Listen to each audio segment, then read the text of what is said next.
Queridos, aqui quem vos fala é o vosso irmão em Cristo Jorge Filho, do canal Jorge Filho, Escritura Sagrada, Teologia, História e Devoção.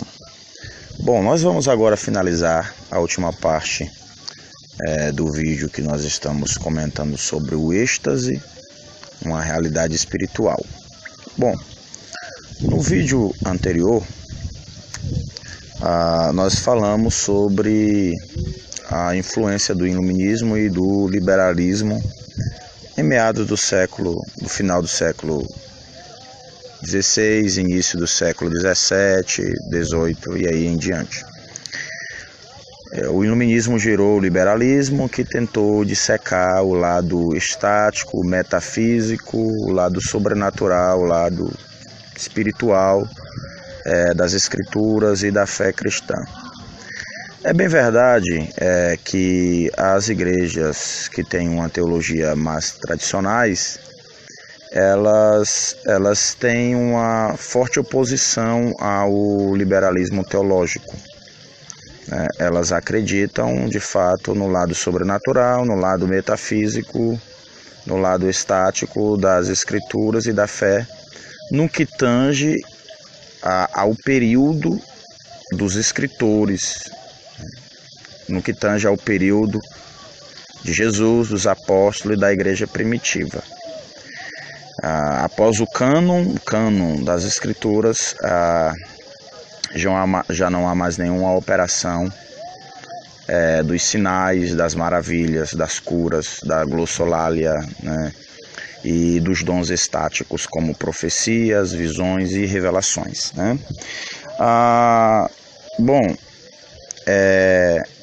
existe uma possibilidade de ter um pouquinho de uma raiz iluminista, liberal, que não acredita mais na existência dessas operações sobrenatural, né?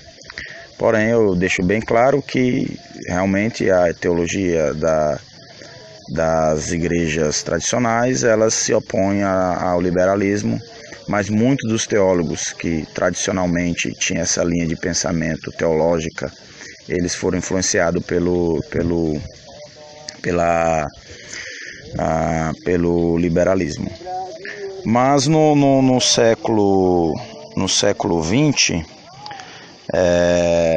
século XIX, século XX, nós temos aí um dos grandes, importantes acontecimentos do cristianismo.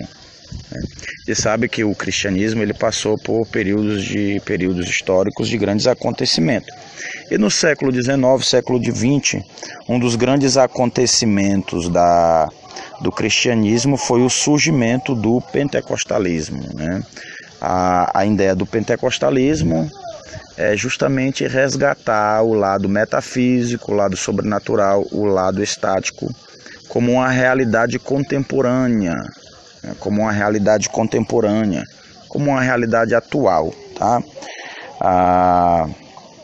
Para o mundo pentecostalista, segundo os quais o cristianismo moderno pode realmente redescobrir, né, e reapropriar do poder do Espírito descrito no Novo Testamento, com especialidade nos livros de Atos, né?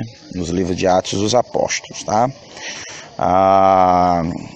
O termo pentecostal está muito relacionado ao acontecimento do dia de Pentecoste, tá? Ao acontecimento de Atos dos Apóstolos, capítulo 2, versículo 1 e versículo 12. Porém, não é ser redundante, não é o termo pentecostal, não é somente isso. É lógico que é ser redundante demais se referir o termo somente como aquele acontecimento lá de Atos, capítulo de número 2, tá? Mas é uma realidade que o termo está mais relacionado como o referido de Atos capítulo 2, versículo de número 8, né? Propriamente ao que aconteceu, não ao Pentecoste em si. Por quê? Porque o Pentecoste era uma festa judaica que acontecia 50 anos após a Páscoa, né? Então, quando se articula o termo pentecostal para se referir a esse movimento, não está relacionado somente ao termo técnico de festa judaica da colheita, do Pentecoste, mas ao que aconteceu nesse dia, né? Ao enchimento do Espírito, né? A glossolalia, a comunhão, a oração, o partir no pão. Então o termo está relacionado aos acontecimentos e sim, não necessariamente ao termo da festa de Pentecoste, a festa da colheita, tá?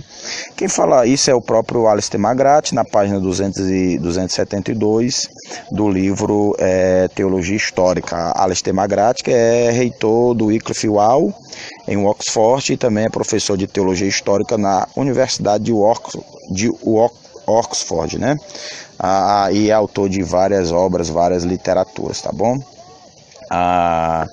Então esse movimento que resgatou, trouxe novamente para o seio, para o recinto do cristianismo, o lado estático, sobrenatural, metafísico, como uma experiência da fé cristã,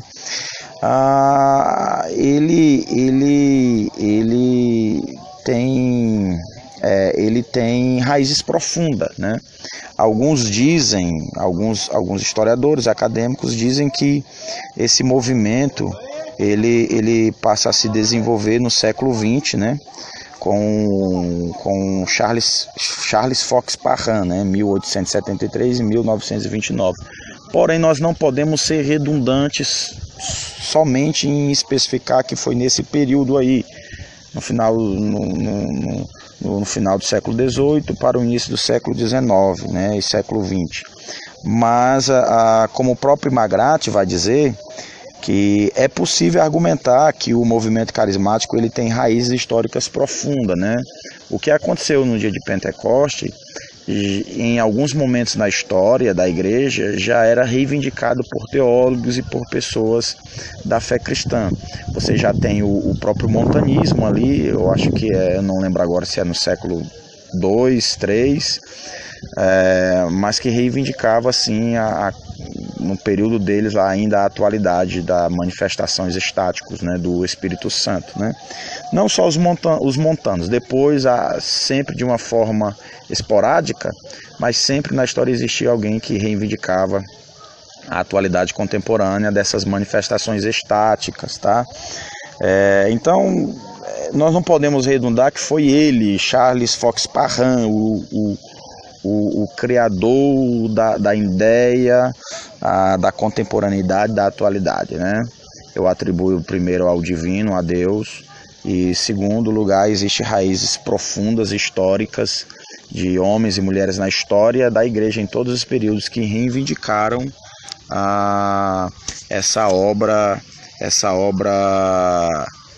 poderosa, essa obra gloriosa, de trazer uma experiência metafísica, sobrenatural, estática, por meio de uma vida de oração, de meditação das Escrituras, de comunhão com Deus, tá? Então, que Deus vos abençoe, deixe o seu like aí, comente, curte, compartilhe, divulgue, e que o Eterno vos abençoe. Querido Pai, nós queremos louvar pela vida de cada um dos inscritos do canal, que o Senhor possa esclarecer e levar cada um às verdades das Escrituras e da história, da nossa fé. Em nome de Jesus, nós te louvamos, nós te louvamos, nós te louvamos. Nosso objetivo não é criarmos debates, discussões teológicas sem fim, que nem sempre as pessoas chegam ao conhecimento da verdade. Mas o nosso objetivo é de pesquisar, de comentar a história, de esclarecer e edificar a nossa fé, a nossa vida contigo, à luz da tua poderosa e gloriosa palavra. É nossa oração em Cristo. Amém.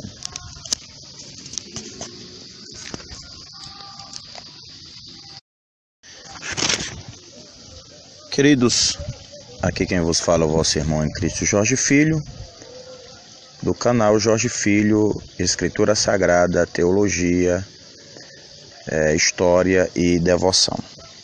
Bom, nós vamos agora finalizar a última parte do vídeo que nós estamos comentando sobre o êxtase uma realidade espiritual.